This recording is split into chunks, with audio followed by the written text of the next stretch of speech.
Hello everybody, welcome to Math Magic with Sonia.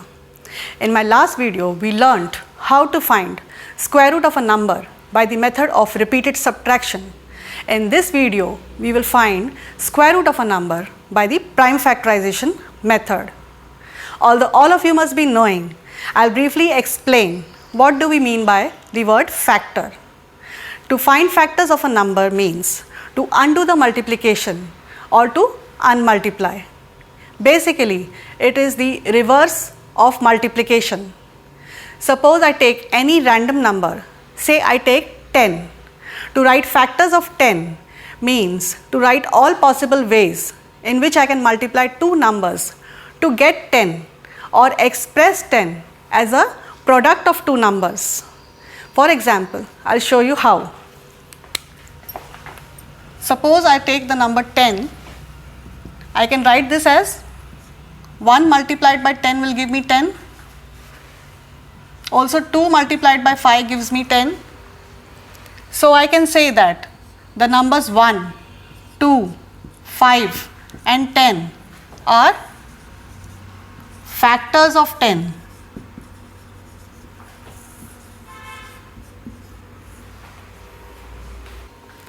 Now I'll explain what do we mean by prime numbers.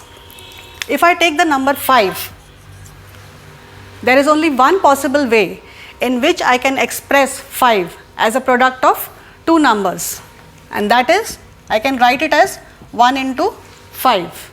So I can say that 1 and 5 are factors of 5.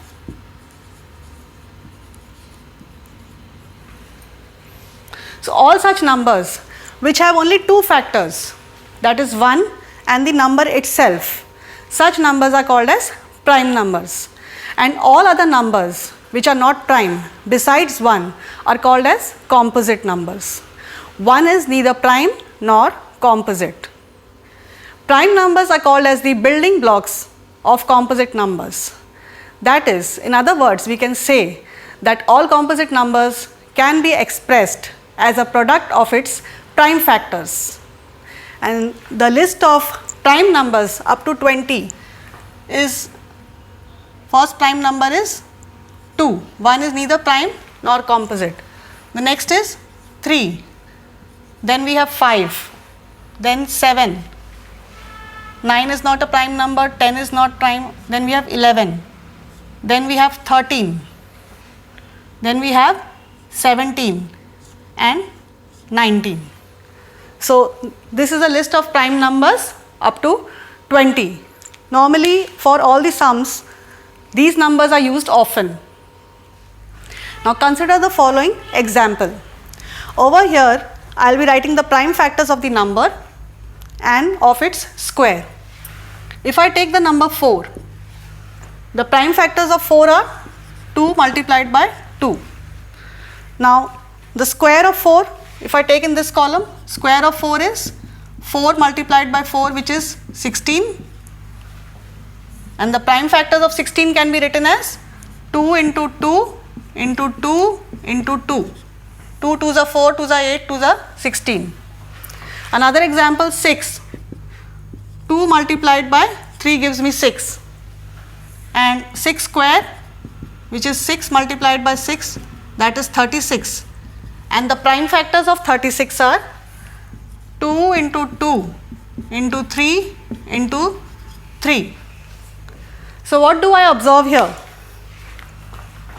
Over here, 2 multiplied by 2, 2 times gives me 4, and 2 multiplied 4 times gives me 4 square or 16. Same with 6. 2 multiplied by 3 gives me 6, and 2 multiplied by 3 2 times gives me 36. So what can I see? I can see that each prime factor occurs twice the number of times than it occurs in the prime factorization of the number itself. So I can say, or I can conclude, that if the prime factors occur in pairs, the given number is a perfect square. And the reason behind the prime factors occurring in pairs is, for example, if I take 4, 4 square is 4 multiplied by 4, That is the same number multiplied twice gives me the square, which is 16. So whatever prime factors of 4 are there, that is 2 into 2, will be repeated again in the square. And I can use this concept to find the square root, because when the prime factors are repeated and we take one factor from each pair, for example over here if I take 2 into 2, 1 2 from this pair, 1 2 from this pair, I get the result as 4, which is the square root of 16. I'll explain how to find the square root with an example. So if I have the number 324 and I am supposed to find the square root by prime factorization method, what I do is I draw these two lines, write the number 324 over here, and I keep on reducing to its prime factors till I get 1 as my final answer. I stop when I get 1 and then I write this as a product of its prime factors. So to begin with, I will see what is this number ending in. It is ending in 4, which is an even number. So we recall the test of divisibility. Even numbers are divisible by 2. So I take 2 as my first prime number. 2 goes 1 time in 3, carry 1, 2 6 are 12, 2 2s are 4. Again the number is ending in 2, which is even number. So again I divide by 2. 2 doesn't go in 1, I take 16, 2 8s are 16, 2 goes 1 time in 2. Now I get the number 81. We know that 81 as per divisibility test is divisible by 3. 8 plus 1 gives me 9. So I divide by 3. 3 goes how many times? 3 2s are 6, carry 2, 3 7s are 21. Again divisible by 3. 3 goes 9 times, 27. Again by 3, 3 3s are 9. Again by 3, 3 1s are 3. So my division is completed and I write the factors. 2 multiplied by 2, prime factors of 324 as 2 goes 2 times, is 2 times, 3 multiplied by 3, 3 is 4 times. The next step is to pair these factors. There is one pair of 2's, another pair of 3's and another pair of 3's. So I can write the prime factors of 324 as 2 square, 2 is 2 times, so it can be written as 2 raised to the power of 2, 3 raised to the power of 2 and again 3 raised to the power of 2. So the square root of 324 can be written as, from each pair I will take one digit. From 2 square I will take 1 2, from 3 square I take 1 3 and from this 3 square I take 1 3. So the answer is square root of 324 is equal to 2 3s are 6, 6 3s are 18.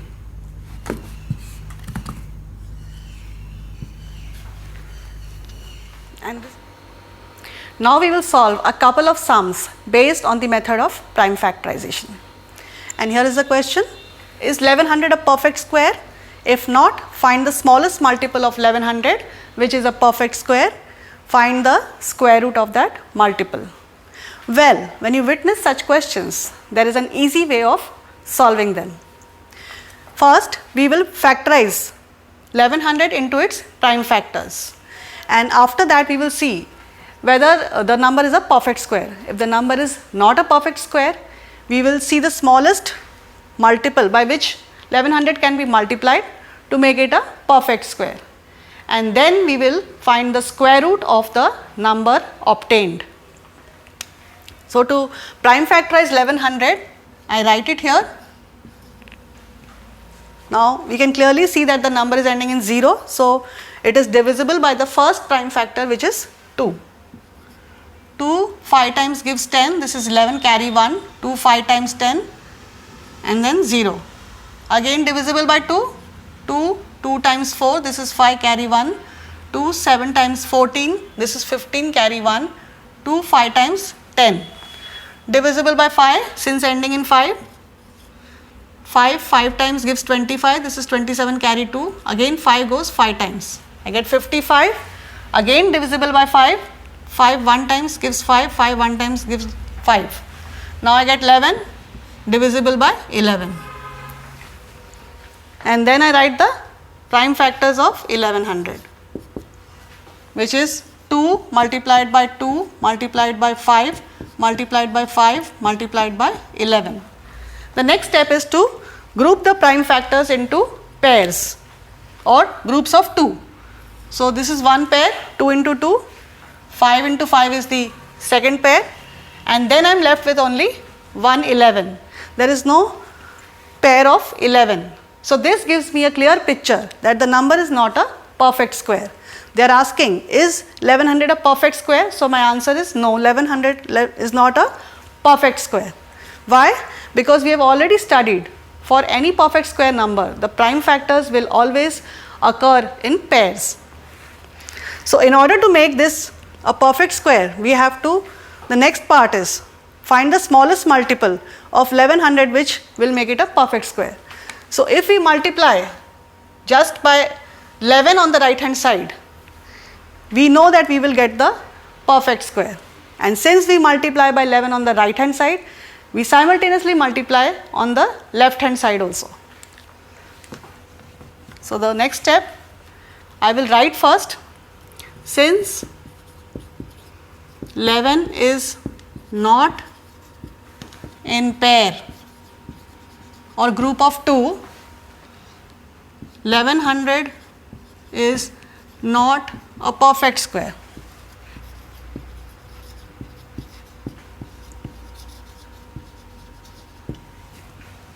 So we multiply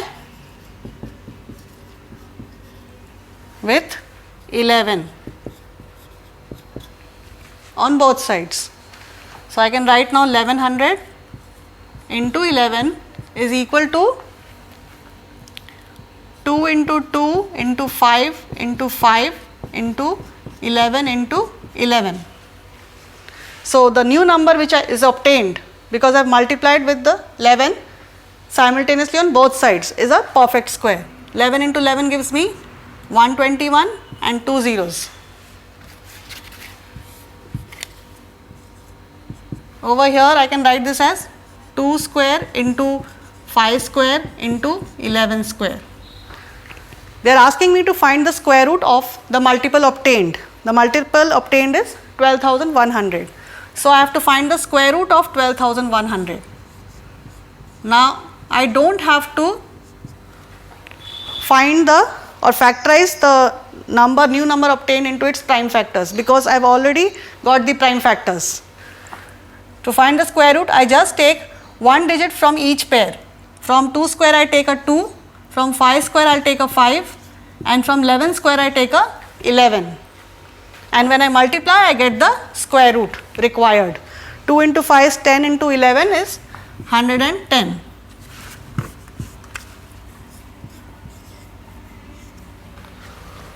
So the square root of the multiple, that is 12,100, is 110. Now I will solve another question based on the method of prime factorization. Here is the question: find the smallest number by which 1100 must be divided so that it becomes a perfect square. Also find whose square is the resulting number. Now how do we go about doing this? This is similar to the previous question we have solved. In that we had to find the smallest multiple of 1100. That is, we had to multiply a number with 1100 to make it a perfect square. In this question we have to divide 1100 by a number so that it becomes a perfect square, and then we have to find the square root of the new number obtained. So just like in the previous question, we have to find the prime factors of the number given, and since we had already factorized 1100, I am not repeating it. The next step is to write the factors, that is 2 into 2 into 5 into 5 into 11. The next step is to group the prime factors. I can clearly see that 2 is coming 2 times, 5 is also coming 2 times, but 11 is appearing just once. So this gives me a clear idea that the number 1100 is not a perfect square, because we know that in numbers which are perfect squares, the prime factors always occur in groups or pairs of 2. So I can write this as 1100 is equal to 2 square into 5 square into 11. 1100 is equal to 2 into 5.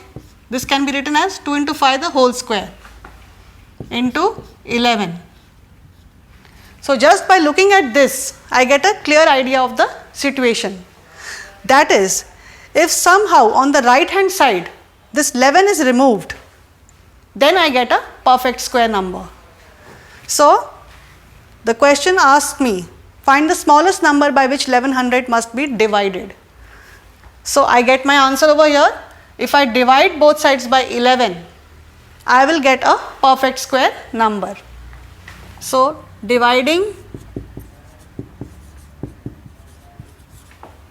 both sides by 11. 1100 divide by 11.